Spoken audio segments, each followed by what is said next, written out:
Chapter 2. A Rumor's Reach. When I awoke the following morning, my ladies-in-waiting, Lola and Jane, came in to prepare me for the day, as they do every day. I sat down at my vanity, as Jane brushed my hair and Lola prepared my dress. However, today was different. The air was thick with unspoken words and hasty glances between them. To break the tension, I said, "How are you today, Lady Lola?" She hastily said, "Just fine." "And you, Lady Jane?" "Splendid." Lady Lola was often quiet, but Lady Jane, well, Jane always had plenty to say. Yet today, she could barely meet my gaze. "Any new gossip, Jane?" I asked. Jane and Lola exchanged another glance. "None that I know of," Jane quickly spat out. I turned my head around to face Jane. "Enough of this. What is it? What are you not telling me?" "Queen Anne, I do not know what you speak of." "You two do not fool me. Now tell me, what is it?" "Please, it's not my place to speak. I am your queen. I order you to tell me immediately." Jane and Lola exchanged another gaze before Jane hastily said, "Rumor of you and your brother, George, has reached the entire court. Everyone is speaking of this."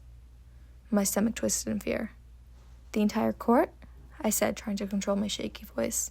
"Yes, Queen Anne. It must have spread overnight." Lady Lola breaks her silence. "Some say the king's furious, and if I may say, I fear the worst for you, your grace." I felt faint. If Henry's certain these rumors are true, this could lead to my downfall. I must stay composed and not show fear. "Then I suppose I must speak to him of this matter." "And the court? They will continue to whisper, your grace." "I will remind them that I am queen, and speaking falsely is a form of treason." Once they finished preparing me for the day, I decided to have a stroll through the garden to clear my head, and perhaps see if the rumors truly had begun to swirl around in court.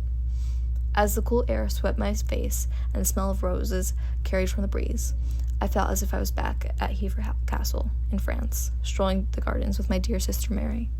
If only those days of innocence had never died.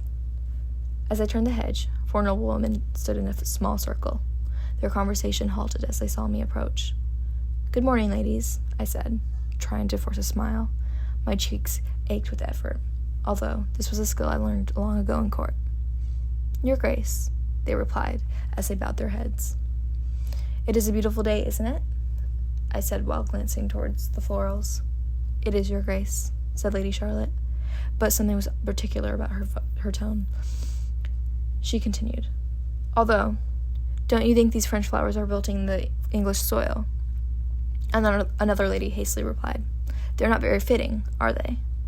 I inhaled, trying to remain composed. "It's better than just having the English flower, is it not?" The lady stared at me blankly.